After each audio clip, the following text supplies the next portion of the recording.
رمضان مبارک، رمضان مبارک، رمضان کریم، رمضان کریم۔ اعوذ باللہ من الشیطان الرجیم، بسم اللہ الرحمن الرحیم۔ اللہم صلی علی محمد وعلی آل محمد کما صلیت علی ابراہیم وعلی آل ابراہیم انک حمید مجید۔ اللہم بارک علی محمد وعلی آل محمد کما بارکت علی ابراہیم وعلی آل ابراہیم انک حمید مجید۔ ناظرین کرام، ماہ رمضان میں درس کے حدیث کے سلسلہ میں آج کے درس کا موضوع ہے رمضان المبارک تصوف کا درس دیتا ہے۔ ناظرین کرام، روحانیت کا موسم بہار رمضان ہمیں جملہ فرائض و نوافل کی جانب متوجہ فرما کر تصوف کا بہترین درس دیتا ہے، یعنی روزہ، فرائض و نوافل نمازیں، تلاوت قرآن کریم، درس و تدریس، اسی طرح دیگر عبادات بالآخر تصوف پر منتج ہوتی ہیں۔ پورے رمضان کا نچوڑ تصوف ہے۔ دراصل تصوف کا مطلب ہے صوفی بننا، تقوی اختیار کرنا، تزکیہ نفس کرنا، خواہشات نفسانیہ کو ترک کر کے خدا تعالیٰ کی طرف دھیان لگانا ہے۔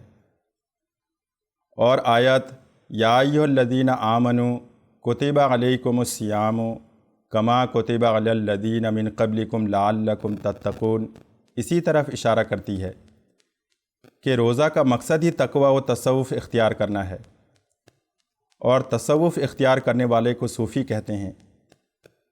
تصوف کا انحصار 4 چیزوں پر ہے: کم کھانا، کم بولنا، کم سونا اور کم ازدواجی تعلقات قائم کرنا۔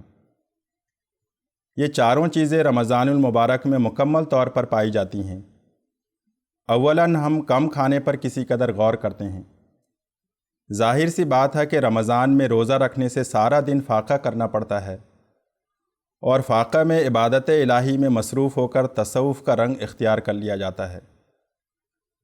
حضرت مسیح موعود علیہ السلام فرماتے ہیں کہ انسانی فطرت میں ہے کہ جس قدر کم کھاتا ہے اسی قدر تزکیہ نفس ہوتا ہے اور کشفی قوتیں بڑھتی ہیں۔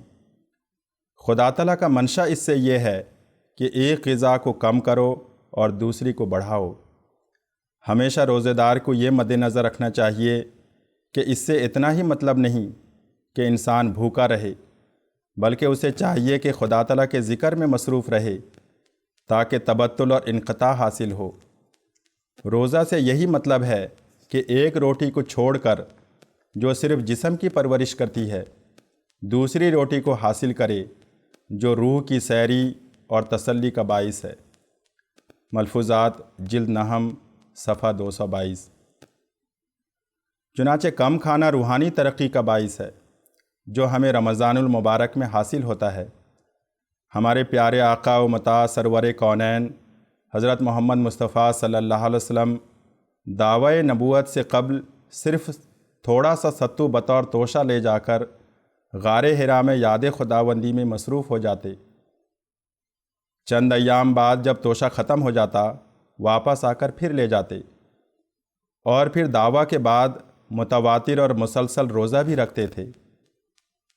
حضرت عبداللہ بن عمر رضی اللہ تعالیٰ عنہ سے روایت ہے کہ آن حضرت صلی اللہ علیہ وسلم نے ہمیں متواتر روزہ رکھنے سے منع فرمایا۔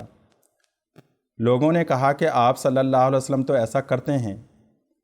آپ نے فرمایا، میں تمہاری مانند نہیں ہوں، میں کھلایا پلایا جاتا ہوں۔ صحیح بخاری کتاب الصیام۔ حضرت مسیح موعود علیہ السلام بھی بالکل چند تولے پر ہی روزہ رکھ لیتے تھے۔ ایک مرتبہ 9 ماہ کے روزے رکھے اور نتیجتاً مکاشفات الہیہ سے مشرف ہوئے۔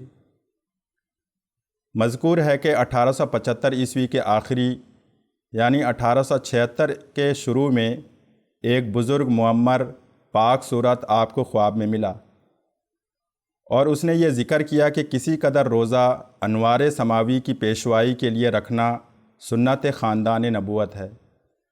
چنانچہ آپ نے 8-9 ماہ تک خفیہ طور پر روزے رکھنے کا مجاہدہ کیا، جس کا ذکر کرتے ہوئے آپ فرماتے ہیں، سو میں نے کچھ مدت تک التزام صوم کو مناسب سمجھا، مگر ساتھ ہی یہ خیال آیا کہ اس امر کو مخفی طور پر بجا لانا بہتر ہے۔ پس میں نے یہ طریق اختیار کیا کہ گھر سے مردانہ نشست گاہ میں اپنا کھانا منگواتا، اور پھر وہ کھانا پوشیدہ طور پر بعض یتیم بچوں کو، جن کو میں نے پہلے سے تجویز کر کے وقت حاضری کے لیے تاکید کر دی تھی، دے دیتا، اور اس طرح تمام دن روزہ میں گزارتا، اور بجز خدا تعالیٰ کے ان روزوں کی کسی کو خبر نہ تھی۔ پھر 2-3 ہفتہ کے بعد مجھے معلوم ہوا کہ ایسے روزوں سے جو ایک وقت ہی پیٹ بھر کر روٹی کھا لیتا ہوں، مجھے کچھ بھی تکلیف نہیں، بہتر ہے کہ کسی قدر کھانے کو کم کر دوں۔ سو میں اس روزے سے کھانے کو کم کرتا گیا، یہاں تک کہ میں تمام دن رات میں صرف ایک روٹی پر کفایت کرتا تھا۔ اسی طرح میں کھانے کو کم کرتا گیا، یہاں تک کہ شاید صرف چند تولے روٹی میں سے 8 پہر کے بعد میری غذا تھی۔ غالباً 8 یا 9 ماہ تک میں نے ایسا ہی کیا، اور باوجود اس قدر قلت غذا کے کہ 2-3 ماہ کا بچہ بھی اس پر صبر نہیں کر سکتا۔ خدا تعالیٰ نے مجھے ہر ایک بلا اور آفت سے محفوظ رکھا، اور اس قسم کے روزے کے عجائبات میں سے جو میرے تجربہ میں آئے وہ لطیف مکاشفات ہیں جو اس زمانے میں میرے پر کھلے۔ چنانچہ بعض گزشتہ نبیوں کی ملاقاتیں ہوئیں، اور جو اعلیٰ طبقے کے اولیاء اس امت میں گزرے ہیں ان سے ملاقات ہوئی۔ ایک دفعہ میں بیداری کی حالت میں جناب رسول صلی اللہ علیہ وسلم، ماں حسین رضی اللہ، و علی رضی اللہ، و فاطمہ رضی اللہ کو دیکھا، اور یہ خواب نہ تھی بلکہ بیداری کی ایک قسم تھی۔ غرض اس طرح پر کئی مقدس لوگوں کی ملاقاتیں ہوئیں جس کا ذکر کرنا موجب طول ہے۔ غرض اس حد تک روزے رکھنے سے جو میرے پر عجائبات ظاہر ہوئے وہ انواع و اقسام کے مکاشفات تھے۔ کتاب البریہ صفحہ 164 حاشیہ۔ تصوف کی دوسری شرط جسے رمضان پوری کرتا ہے وہ ہے کم بولنا۔ صحت روزے کے لیے کم بولنا شرط ہے۔ عربی زبان میں روزہ صوم کو کہتے ہیں، جس کے معنی ہی رکنے اور چپ رہنے کے ہیں۔ رسول کریم صلی اللہ علیہ وسلم فرماتے ہیں کہ جب تم میں سے کسی کے روزے کا دن ہو تو اسے چاہیے کہ نہ بیہودہ بکے، نہ شور شغف کرے، اور اگر کوئی اسے گالی دے یا اس سے لڑائی کرے تو وہ کہہ دے میں روزے سے ہوں۔ بخاری و مسلم۔ نیز فرماتے ہیں کہ روزہ یہ نہیں کہ انسان اپنا منہ کھانے پینے سے بند رکھے، بلکہ روزہ یہ ہے کہ تو لغو باتیں بھی نہ کرے۔ بخاری و مسلم۔ لہٰذا رمضان میں ایک مومن کم بولتا ہے، کیونکہ غیر ضروری باتوں سے پرہیز کرنا تکمیل روزہ کے لیے شرط ہے، اور عبادت میں اس قدر اوقات صرف کرنے کے بعد دیگر غیر ضروری باتوں کے لیے فرصت ہی کہاں ملتی ہے۔ بس اس طرح سے رمضان تصوف کی دوسری شرط پوری کرتے ہوئے تصوف و تقوی کی شاہراہ پر مزید ترقیات کی دعوت دیتا ہے۔ تیسری شرط کم سونا ہے، یہ بھی رمضان میں آ جاتا ہے۔ وہ اس طرح کہ صبح تہجد کے لیے بیدار ہوتا ہے، سنت رسول صلی اللہ علیہ وسلم کی مطابقت میں کم از کم 8 رکعت نوافل کی ادائیگی کے لیے وقت نکالتا ہے، اور پھر سحری کھانے کے لیے وقت صرف کرتا ہے، کیونکہ آن حضور صلی اللہ علیہ وسلم فرماتے ہیں کہ تسحروا فإن فی السحور برکۃ، کہ سحری کھاؤ، اس میں یقیناً برکت ہے۔ بخاری و مسلم۔ پھر دن کو دین و دنیا کی مصروفیات میں منہمک ہو جاتا ہے، اور پھر رات کو تراویح ادا کرتا ہے، علاوہ ازیں تلاوت اور دیگر فرائض و نوافل کی ادائیگی کرتا ہے، جس کی وجہ سے سونے کے لیے وقت ہی نہیں ملتا۔ بس ثابت ہوا کہ رمضان المبارک مومن کی نیند کو اس قدر کم کر دیتا ہے کہ وہ زیادہ تقوی شار ہو جاتا ہے۔ اسی طرح چوتھی شرط ہے کم ازدواجی تعلقات قائم کرنا۔ یہ بھی ایک ثابت شدہ امر ہے کہ ماہ رمضان میں دوستوں، رشتہ داروں اہل خانہ اور بیوی سے تعلقات بالکل کم ہو جاتے ہیں۔ دینی و دنیاوی مصروفیات میں اوقات صرف کرنے کے بعد ازدواجی تعلقات کے لیے وقت ہی برائے نام بچتا ہے، اور پھر بحالت روزہ بیوی سے مباشرت بھی ممنوع ہے۔